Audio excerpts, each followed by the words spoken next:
Hello out there, and welcome back to the Gamecock Scoop podcast, the official podcast of GamecockScoop.com on Rivals. I'm joined by beat reporter Alan Cole. Got a couple of quick things to run down recruiting wise, and then we're gonna get everyone caught up on what's going on, the latest with fall camp. We're 16 days from 16 days till kickoff. Yeah. Yep. Yeah. So coming in hot. If you would like to know whenever we post a video or whatever, make sure you hit subscribe, like it, share it with a friend, all that fun stuff. So let's get right into recruiting. So most of you probably won't hear this until after, unless you're on right now or you hear it in the next couple hours. But Xavier Mcleod is set to announce his decision here in about 3 hours at 6:30 p.m. on Thursday. Um, Things got a little weird, I guess, but I didn't really think they got weird. Nationally, everyone was suddenly like, "Oh, Georgia, maybe it's going to be Georgia. It could be Georgia," and we kind of were like, maybe. I mean, I asked around. Georgia did seem like they had some confidence that it's going to happen, and hey, maybe I end up looking really dumb here in about 3 hours, and it's Did you totally throw a future Georgia. cast in there? My future cast has been for South Carolina since August 5th, and it's gonna stay. I'll go down with the ship. Um, no, I don't. I really don't think that there is going to be a going down with the ship, but it seems like both sides are feeling confident. So that always does lead to a little bit of sketchiness leading up to it. But I'm going to go with the hometown. If both sides are feeling confident, then who knows? But throughout this process, you know, to some degree, I think that McLeod has enjoyed the spotlight, which, hey, if I was in that position, I would too. Yeah, seriously. And so maybe this is one last, just like get the buzz around his name, because I saw he retweeted something yesterday about Georgia, and then he retweeted what me and Adam Friedman, the Net Rivals national guy, said about South Carolina, which we both said he was going to end up at South Carolina. So he's definitely keeping it interesting here in the final hours. So we'll see how that plays out. I'm sticking with my prediction that it's South Carolina. Otherwise, there's going to be a huge dump of information on the recruiting wrap up first thing tomorrow morning on GamecockScoop.com. If you're not a subscriber, it's $10 a month. You should definitely subscribe. You should do that. I'll go through a couple of things really quick. But if you want more in-depth information, that'll all be in that wrap up first thing tomorrow morning.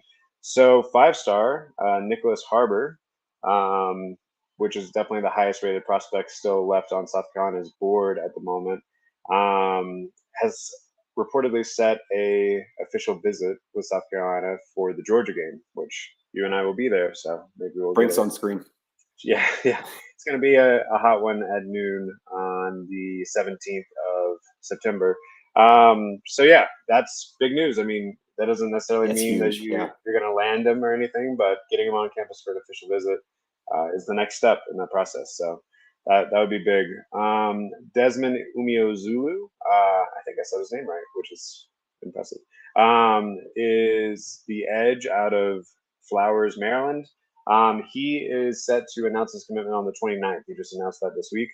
And for a long time, it was thought it was Ohio State. In fact, someone asked me on the board the other day to kind of like break it down. And I said, maybe Ohio State 40%, South Carolina 30%. The other two guys, split up that other 30%.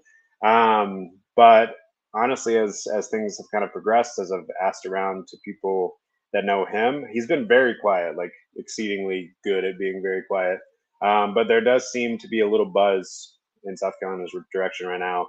So much so that I might put in a future cast tomorrow. We'll see. I'm thinking about it. And then the last bit of news just lately, and D-line recruiting is having a big week here.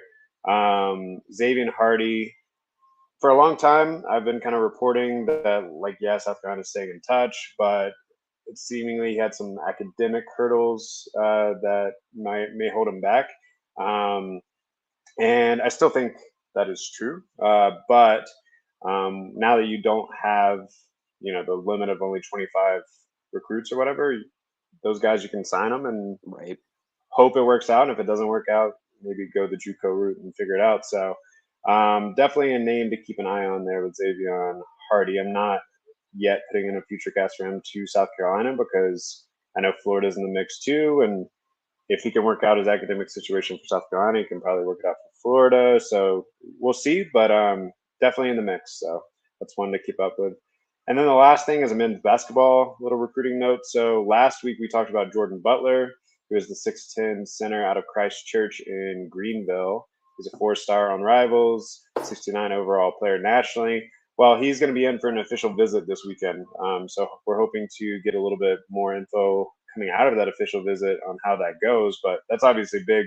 We talked about how keeping those in-state recruits has been a huge priority for Lamont Paris so far. And this would be an in-state recruit that's also a big name, which is that'd be two of them with Gigi Jackson, obviously. Right. So definitely we'll keep you guys posted on that. That's all I got recruiting wise, except for if you want to read the recruiting wrap up first thing tomorrow morning. Each of those notes will have much more in-depth breakdown of each thing. But yeah, let's get into fall camp. We got some football going on here. We got a whole lot of football this week in the building. So before, and by a whole lot of football, I mean like 30 minutes of open practice and a bunch of press conferences, but still. Right? Definitely saw some rope work from a backup DB that I didn't know his name, who was on the injury report, or maybe on the injury report. I think he was yeah. Yeah, so the first 5 periods or whatever, media access doesn't always let us get to see everything, but between that and the press conferences that we've had over the past few weeks, we are kind of starting to get a vision of what things look like. So my first question before we just kind of go in whatever direction, last night, if people watched Welcome Home South Carolina, one of the things that was emphasized because they looked at the first week of fall camp was that the offense was kind of lagging behind, getting off to a slow start. And then, of course, in dramatic ESPN fashion, Coach Beamer, had a rah-rah speech, and then they started responding. But my question is, are you guys hearing that maybe the offense is lagging a little behind the defense right now? Have they come along since then? Because that was 2 weeks ago. Yeah. Anything that you hear on that? So that's actually something Beamer talked about after the first scrimmage, which was closed to us, but he talked after it on Saturday. And that was something, again, that Austin Stogner said when he was speaking with us. I guess that was Monday. It was Monday. That the defense is ahead of the offense. They both said that's pretty normal for this time of year, that usually the first couple of weeks of camp, your defense is just going to be ahead. The main issue I think Beamer brought up, and that has been brought up with other players, has been the red zone. Like the defense is very ahead of the offense there. He mentioned 2 drives in the spring game where the offense couldn't punch the ball in the end zone in the red zone. But he also did say that they had just started installing red zone plays that Thursday before the season, or before the scrimmage. So they hadn't even fully installed at that point. Everyone seemed to think that was getting better. Spencer Rattler talked about it yesterday, or I guess Monday again. Yeah, it's Monday we had offensive players that he felt like the offense was catching up a little bit, that the red zone install was going pretty well. And that's just generally been a focus for the red zone, especially, that everyone thinks that it's behind, but it's not necessarily off schedule, if that makes sense. Yeah, I mean, that's kind of what I've always heard, is that, you come out of summer, especially you're installing offense with a new quarterback, who is certainly better than the rotation from last year, but still there's going to be some growing pains there. And then, the defense is just able to go kind of full speed, do their thing. And the defense has more returning starters coming back, other than like the offensive line and Josh Van. So I think that makes a lot of sense. What are you guys hearing on the injuries front so far? I know that a lot of people got held out of the scrimmage on Saturday, but it sounded like most of them are back. Almost everybody was back. Like Jordan Birch didn't play the scrimmage. He was, as far as I could tell, full go in practice today. Same thing for pretty much everybody who was out of the scrimmage, really. The only guys who I noticed were out. Kai Kroger's still out. He was at practice today for the first time. That was the first time we'd seen him He was on the side, kind of sort of stretching with them, but not really. I don't know if he's going to be ready for the first game. It's been very quiet on that front. It's typical coach speak stuff. I mean, just keep kicking the can down the road whenever it's asked. But again, today he wasn't practicing, even though he was there. We saw William Joyce was getting more reps at holder. We saw a couple different Joyce and Alex Herrera getting reps punting. I still don't know what the deal's with that. And my only other, two other. Corey Rucker was out of practice today, but he looked okay. I think it was a right foot injury, they said. He was walking around like I think Paulie, who's not here with us today, got a picture of him smiling around. So I would still expect him ready for week one. That didn't look as bad. Christian Beal-Smith is the one I'd be worried about. He was still on a scooter today. Another guy with a foot injury. I'm not a doctor, but if he's still on a scooter 2 weeks before the opening game, I would have questions about him being able to play against Georgia State. I think I wrote in my practice observations, which if you're subscribed, you can read on the website, that he was just that it's in doubt, or I don't know how I worded it, but if he's still on a scooter at this point, I have questions about his availability for that first game, which means someone else in that running back room is going to have to step up too. Sure. So, I mean, someone like Lavassier Carroll or saw him Rashad returning Amos. kicks today. Him and Xavier Mcleod are both getting reps in the kick return game. Thought that was interesting. Which, I mean, I think they could lean primarily on Marshawn and Marshawn, he was practicing today, but he had a knock too. He was held out of the scrimmage on Saturday as well. Right. But as far as I could tell, he was back and ready to go today, so he was in there.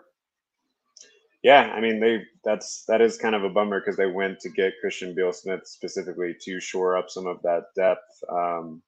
So we'll have to see how that plays out. Hopefully, not something that lingers. It's a pretty crowded. You still got Dante Miller in there, the transfer from Columbia. Obviously, you mentioned Lavassier Carroll. You mentioned Xavier McDowell. It's a crowded room right now. I don't think they're going to have a hard time distributing carries. It's more going to be how effective can they be, and yeah, it might have to be more, especially if CBS is out week one, which it definitely seems like it's trending that way. Not to make anything official, I definitely don't know, but it might have to be more pass heavy, at least in week one. Yeah, I thought Amos did do some nice things in the spring game, so maybe you lean on him a little bit more and as like a bruiser, and then obviously you have Juju, and Carroll's very good in straight line. I haven't seen him, as far as his development as he's transitioning back from corner to running back, but like you said, there's bodies there, so we'll have to see how it plays out. And the other name you mentioned was Kai Kroger, which people I know are gonna roll their eyes like, oh, the punter's hurt, but that's actually kind of a big deal. Yeah, and he was a very effective punter last year. He averaged almost 43 yards a punt. He had 2 punts over 70 yards, which is the first time that's happened since 1984, apparently, for South Carolina. I mean, he was very effective while he was in there. I mean, maybe the other guys will be too. But I do think that is someone that you want back sooner than later. The only thing I'd say on Kroger, if you're looking for a positive, is we at least saw him today. He was not at any of the 3 practices we were allowed to watch before today. Today he was there on the sideline. So I guess that's a sign things are trending in the right direction, but I don't really have anything beyond that. Right. Another interesting sort of note that I feel like I've seen crop up, especially after the scrimmage and in the last week, is how much praise Luke Doty seems to be getting. Obviously, I don't think that there's any chance that he ends up overtaking Spencer Rattler for QB1 or anything like that. But I have just noticed that they seem to really think that he's taken a step forward, and I was wondering if anything you've seen or heard seems to mirror that, or you think it's just kind of coach speak talking up the backup quarterback, or what do you think? I do think it's kind of coach speak, but it's also, I'm going to call it believable coach speak, I guess. He obviously has been out there every day. We've seen him at all the practices. We're not allowed to watch any reps or anything, but I mean, it's plausible. I mean, just not even trying to knock him, but considering where he was at the start of last year, considering how beaten up that quarterback room was last year, I can definitely see that they might see growth. And then also, I guess the mental side of it, we've heard a lot about mental reps. He was replaced. I mean, there's no way around it. They brought in a quarterback in the transfer portal, and he's stuck with the program. That's something Beamer talked about Saturday when he was praising him, but he hung around. He's Spencer was speaking highly of him. They said they'd help each other a lot, in the quarterback room. Obviously, it's still Spencer Rattler starting. If he goes down at any point, you're having a very different kind of season anyway, I guess I would say. But I have no reason to doubt it, even though it is probably a little bit hammed up coach speak. If that makes it's kind of contradictory, but Sure. Yeah, I mean, if everything goes according to plan, right? Spencer will be moving on after this season, or at least that's what everyone hopes. That that means would be the idea. great year. That means South Carolina had a great year. So I mean, it is important to know that Doty's kind of developing behind the scenes because he very much could be the guy that gets leaned on Yeah, going and you into look at the next year. schedule. I mean, there's ideally, if you're South Carolina, there's a couple games you could get in. You're looking at Charlotte. You're looking at South Carolina State. In a perfect world for Shane Beamer and his coaching staff, those would be comfortable wins, and you could get your backup some reps. That'd be the chance to see him in game. Yeah, it really has been kind of a shame the way that his career's played out so far because he was highly rated coming in, and just the way he got thrown to the wolves a little bit there at the beginning of the end of the Muschamp era, and then the injuries that he struggled through since then. So it would be nice to see him at full speed and see what he's looking like as he's developed. Um, Before I ask some more specific questions that I kind of had queued up, is there other like storylines that you particularly are seeing develop over the course of the first couple weeks that you wanted to talk about? I wrote about this, and it'll be up soon on the website.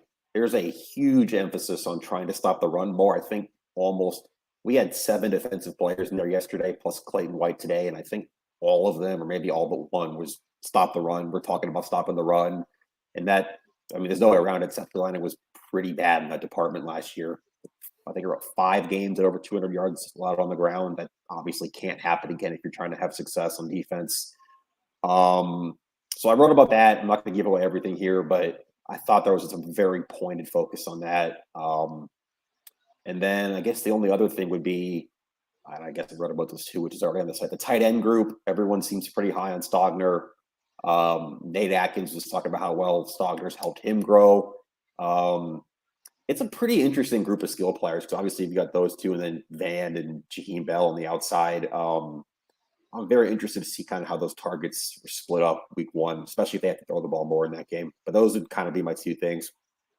Yeah, I mean, we talked a little bit about the run defense last week and how, and this actually does lead to one of my questions, but how a healthy Sherrod Green kind of makes that tick a little bit better, and then you have the other linebackers like Mo Oh, Kaba yeah, and he's another one. He was held out of the scrimmage. I think that was probably just being very cautious considering his injury history. But he was in practice today. I didn't notice anything wrong. So I forgot to mention that with the injuries. But yeah, Sherrod Green, yeah. He was held out of the scrimmage, but he was in practice today. Yeah, I'm sure they're just being abundantly You have to be cautious with a guy like that, yeah. his injury history. But the other things that I think maybe, or the other players that I think maybe were not even under like publicized, but they have been behind, some pretty important players over the last few years. I've heard a lot of chatter about TJ Sanders and Boogie Huntley sort of stepping up in a big way over the summer and into the fall. And that's going to go a long way in helping that run defense that we've been talking about as well, as long as you can depend on the two of them, especially you think about a guy that maybe was going to be leaned on, Rick Sandage, who unfortunately, yeah. We talked to Sanders yesterday. I do like I said, we haven't seen a lot in practice, but the couple different reps we've seen, little flashes. Sanders was explosive. I think we have on our site one clip of him kind of blowing up a play. There's definitely more snaps up for grabs in that group this year, both between the guys who left and Sandage, medically retiring. And yeah, they're going to need guys like that. You talk about Boogie Huntley. I mentioned talk to Hemingway in there. That's just what it's going to have to be if they're going to have success stopping the run. It can't just all be Zach Pickens just eating up blocks in the middle every time. Yeah, for those of you that aren't so familiar with Sanders, and like you said, it was just a very quick move inside and blew up the play. That's kind of what he brings to the table. Is he's a little more explosive than some of the other guys on the line, but he's not quite as big. for people that are thinking back to the past, the best comp I have is like a Melvin Ingram, but obviously not That's kind of to extreme. that. Yeah, not to that level You yet, taking a but fake punt against Georgia, or yeah, not quite to that level of athleticism, but certainly more athletic than your typical like interior guy would be. So it's going to be interesting to see how they kind of mix and match those guys throughout the season and in certain scenarios. I imagine he would be very useful in passing down. So um, let's see. Anything? Oh, so like the coordinators all spoke today. So you had offensive coordinator Marcus Satterfield, defensive coordinator Clayton White, and special teams coordinator Pete Lembo, who sounds like is a riot to yeah, that was kids that listen I to. talked to him a little bit at the media day, but that was my first press conference with him. That was there's a lot of stuff to unpack there, Right. football and non-football.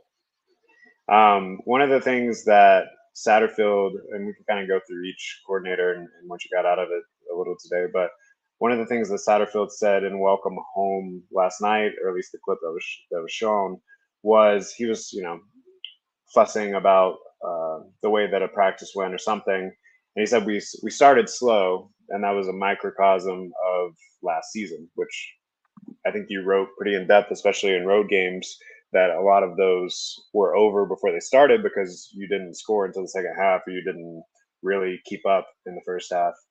So by the time it came alive, they were sort of out of reach.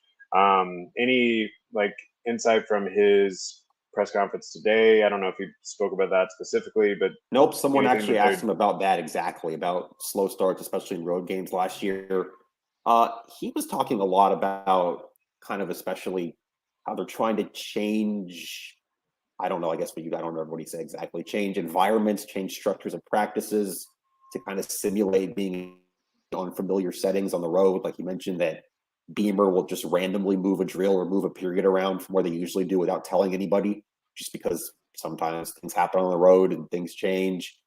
Um, Beamer said something. No, this isn't the coordinator, but Beamer said something on Saturday after the scrimmage. They're trying to simulate like half times on the road. They're kind of like taking breaks of about 15 minutes where they're hydrating and stuff in practice and then going back out. That's like you say, trying to simulate a road halftime. And he mentioned all the stuff coaches usually do, crowd noise, all that, this typical stuff teams do to try to simulate road games. But no, that's definitely been an emphasis this year. And he also talked about the red zone too. I mean, he mentioned guys still getting used to playing with each other. Early on, those things happen. He did mention spacing, which I thought was interesting. That was, I guess, that's kind of receivers all just figuring out where to be and how to break out of the routes or whatever. That's all stuff that I would assume comes with more once the install happens in the playbook. More, I don't know, yeah. more, I guess, fluidity. I'm losing my words there, but that's all stuff I would think would come. But I thought that was kind of interesting. And he says he thinks the offensive line's improved too, which maybe coach speak, maybe not. But he says it's better from where it was at the start of camp. I'm cautiously optimistic that the offensive line is going to gel together with all that experience. And if you believe what they said in the spring, they attributed several, like a third or something of the sacks last season to quarterback, which if you don't have some of those same, you know, That leads me to mental another point, though. errors. He was talking today about Spencer needing to get the ball out quicker, and he wasn't saying like Spencer gets it out slowly. It's just that he did mention that there were a couple. No, Beamer said that there were a couple plays in the scrimmage where there would have been sacks if Spencer was allowed to be hitting those, which they're not. They have him green jersey, but he's they have that's kind of been a theme too. Beamer said it, and someone asked Satterfield about it today about getting the ball out quicker. They're trying to time it more. He said they're not using like a stopwatch or anything. There's none of that. But they are trying to make quicker releases, quicker drops, more of an emphasis, because if you are to believe that, which you can put the two and two together, there were a lot of quarterback sacks last year. Yeah. Yeah, and I mean, at least on the back half of the season, you had the Jason Brown like spin out move that people started to figure out. I mean, it worked really effectively against Florida and Auburn, but not so much against Clemson. So, yeah, I think that just having someone that is good at the timing routes, which is pretty much Spencer Rattler's like mo, and then someone that's willing to step up in the pocket instead of constantly doing the 15-step drop that ends up Right. pretty much submarining a drive if that doesn't work out. I think should go a long way in that. And then defensively, anything stand out from Clayton White's comments today? Well, we had the run defense. He hit on that a couple Yeah. times. I wrote that. I'm not going to recircle there. Trying to think what else he did. He talked a little bit about his scheme, which I wrote about too. He mentioned kind of players learning more now that they have the knowledge, they can kind of play faster. They don't have to think about where they have to be. They're just there. Kind of a muscle memory thing at this point. Turnovers were brought up. I thought that was interesting. South Carolina obviously forced a ton of turnovers last year, and he actually said himself, quote, he has no idea if that's sustainable, which it's luck. I mean, turnovers are mostly a luck stat, a ball bounce, a tip drill, whatever. But they did say they're working on that a lot. Yeah, much can work on turnovers. One other thing that stood out to me from his comments today, and this is always exciting around this time of year, right? You have the freshmen that are showing up and starting to show out. Was he did go a little bit in depth on Nick Emenwari. He's been mentioned by a couple people, yeah. Yeah, it seems like he's maybe standing out from that freshman group as someone that could got a little contribute. bit today in practice, just a little teaspoon, and he made one play kind of like coming around the edge on a screen pass, I guess you'd call it. The video's on our Twitter account at Rivals Gamecock. But I thought that was good, kind of speed around the edge. Good, took a good line to the ball, which here I am taking Zapruder film on one snap in a practice. But that was interesting to me, and other players the funny part about that film was I was like, oh, who had the ball there? And you go Chad Terrell. So whenever I tweeted it, I was like, Chad Terrell goes around the corner. And then we were talking about it in the staff group chat, and Perry McCarty, who does a lot of our film work and stuff, he's the one that noticed that Nick Emenwari made a really good play on the ball there. Yeah, and was standing out as probably the fastest moving person on the field. I mean, granted, some practice and stuff, maybe not everyone's going full speed at that exact moment, but he definitely, as soon as he pointed that out, he flashes in that one rep. And how much you can take from one rep, I don't know. But like you said, we've been hearing his name. Clayton White says he's going to be a factor this year. I don't know. That's probably coach speak, but that's just something to keep an eye on, I guess.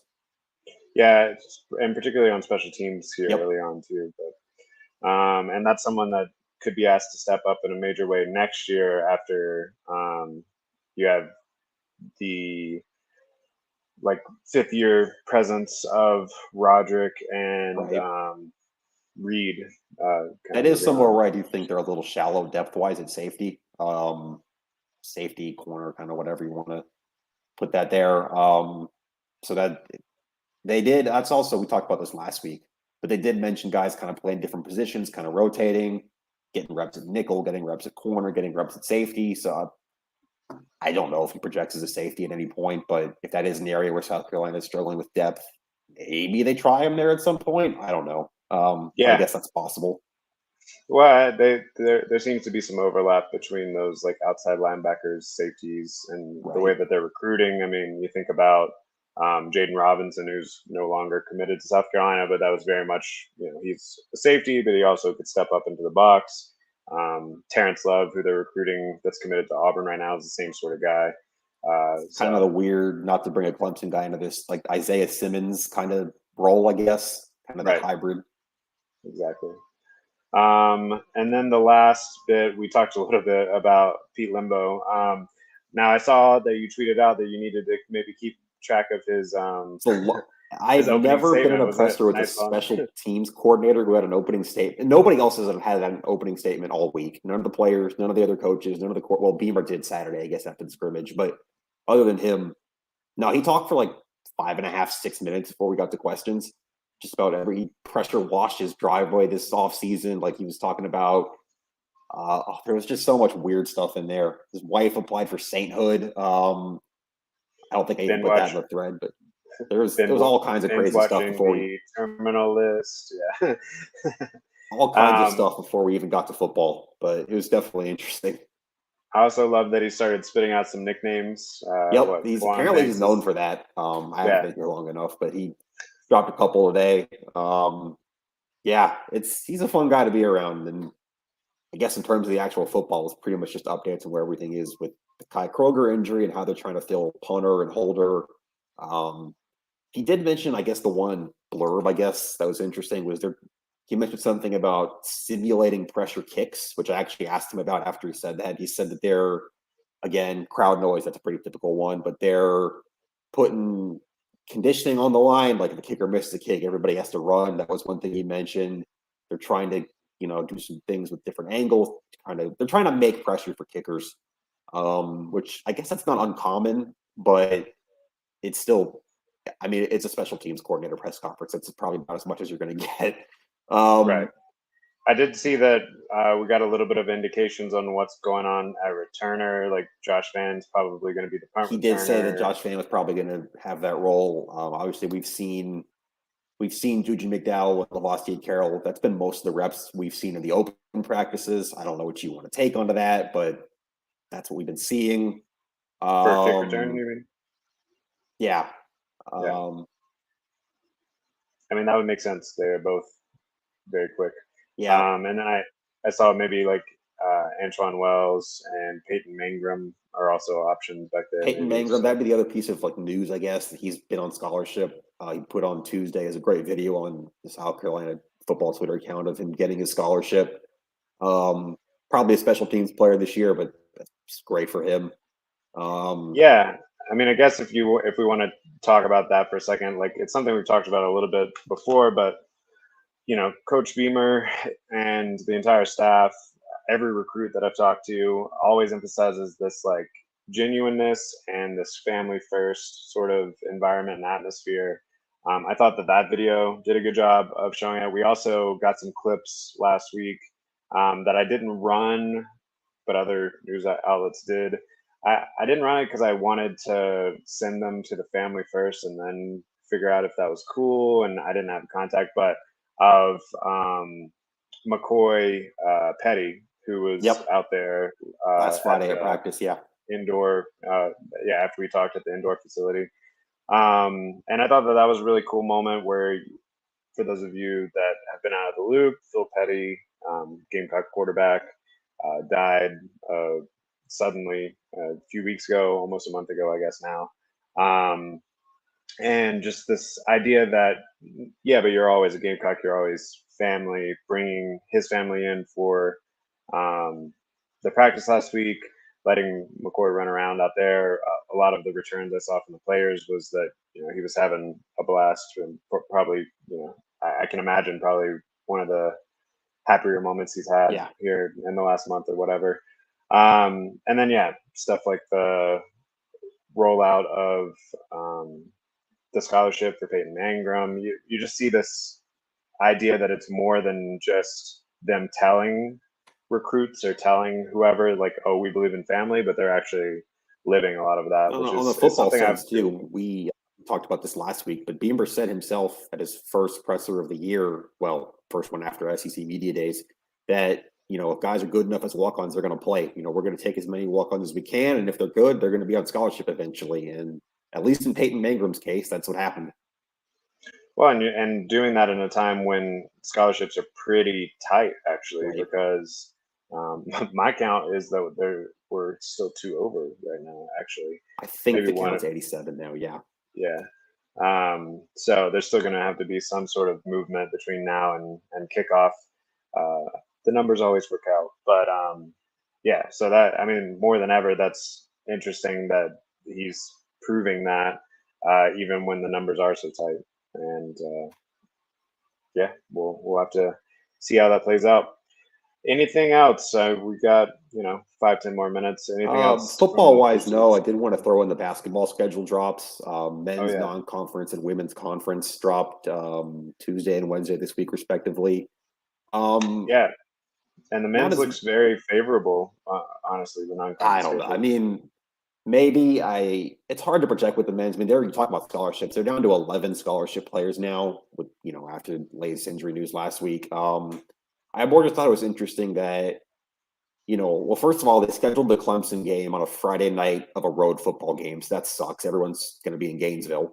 That was I wasn't a fan of that. And then I thought the DC road trip was interesting. I assume That's a recruiting tool for Lamont Paris. Get the brand, get the logo up there. They're going to play at George Washington and at Georgetown on a 4-day road trip. I think that's like November 30th and December 3rd off the top of my head. So they're going to play 2 games in DC. Obviously, they got the Charleston tournament starting with Colorado State, who they were a tournament team last year. That's going to be tough. That's a very tough tournament. You got Virginia Tech in there too. It's a defending conference. You got Furman in there in state. I mean, that was almost tournament team last year. Yep. Yeah, we do have a breakdown of the non-conference schedule on GamecockScoop.com that Steven Anderson wrote yesterday, so you don't have to scroll too far for it. He was maybe a little bit more optimistic with the record than I am, but I think he said maybe like 12-4. I can't remember how many exactly. I don't know about that. We'll see. I mean, I guess my only other note would be the last non-conference game, December 30th. You got G.D. Jackson versus Amani Bates, because you got Eastern Michigan coming in here. That's kind of a fun one-on-one matchup. A couple possible NBA prospects here. Kind of close out 2022 and close out the non-conference schedule. And then the women's basketball schedule dropped, like you said. SEC games, although we do have most of the non-conference pieced together. Like, we know they're going to Stanford. We know they're going to Oregon. Those will probably be on the same road trip. We know they're going to UConn February 5th. Don't have the whole non-conference yet, but we've got kind of the big names targeted there. And then we got all the SEC dates dropped yesterday. Yep. Unfortunately, no Tennessee at home this year. Yeah. Quick takeaway from that is just State at home this year. That LSU game is probably going to be the big one. That might be what decides the SEC regular season, at least. That's February 12th. That's going to be a day game on Super Bowl Sunday. Kim Mulkey and LSU coming into Columbia. That's going to be a huge game. Got 2 with Kentucky. Rematch the SEC title game last year. It's at Lexington in January, and then Kentucky's back here in February. And then they close it out with Georgia at home 3 days before the SEC tournament starts. And then one thing that we forgot to mention on the men's basketball side, those of you that live in Greenville area, there's going to be a game between East Carolina and South Carolina at Bon Secours. And then, of course, the women's SEC tournament has at least one more year. And the regional for the women's is going to be there too. So South Carolina goes for someone else, but they're probably going to be able to play the whole postseason up to the Final Four if they make it without leaving the state. SEC tournament in Greenville, you would expect them to host the first weekend, and then regional in Greenville too. That sets up nicely for a repeat run. So we'll have to. It just might. That's pretty much the only other note I had. I just wanted to throw the basketball schedules in there. No, yeah, that's a good catch. I forgot about that. Otherwise, coming up, we got the recruiting wrap up tomorrow. Hopefully, we're going to have some follow-up articles on Xavier Mcleod here in a couple of hours. We've got a lot of 2024 recruiting notes. So Lee Wardlaw, recruiting editor at Gamecock Scoop, has really been focusing on the 2024 class. So we have an article on Heaven Brown Schuler, who they call Heavy. 2024 4-star out of Georgia. Got an article coming up on 5-star linebacker Sammy Brown. Have obviously had plenty of contact. Jefferson, Georgia. Well, a little bit away from me, but yeah. Yeah, definitely. Have obviously had plenty of contacts and articles with Dante Reno, who is always down to talk, which I really appreciate about him. I mean, he's been a great ambassador for the university thus far. There was someone else that I can't think of out of 2024 that we just talked to that was a big deal. Well, it'll come back around later. But yeah, so check all that out. And then, yeah, hopefully going to have some men's basketball recruiting news after this weekend with Jordan Butler. But I think that pretty much does it for us today. Thanks for joining me, Alan. Thanks to anybody who's watching live. I don't know if we had a lot of people in or not, but if you stuck around, cool. It's a good way to spend a Thursday afternoon. Definitely. We had a few. Mike Button said that he thought that Xavier Mcleod was going to flip to Jackson State. So I covered the whole Travis Hunter thing. Nothing surprises me anymore. I missed that in the moment. I talked to Travis Hunter about 9 days before he flipped, and as far as I could tell, it was still Florida State. It's recruiting. Yeah, that is. So Yeah, we'll try to do these live a little bit more now that we're kind of getting our feet wet and feel more confident with it. So definitely check in on those. Leave us comments, leave us questions, and we'll try to address them. You can also email us at Rivals Gamecock Scoop and leave us questions that way, or just post them Just on tweet. the Yeah, I'm Ask Alan. Caleb There's 2 thread. underscores. My name's common, so Alan 2 Cole can tweet me there. Some questions, I can try to answer them. Yeah, pretty much anything definitely. else you got on South Carolina, I'll try my best to answer it. Yeah. All right. Until next time, Yep. this has been the Gamecock Scoop podcast, and we'll see you around.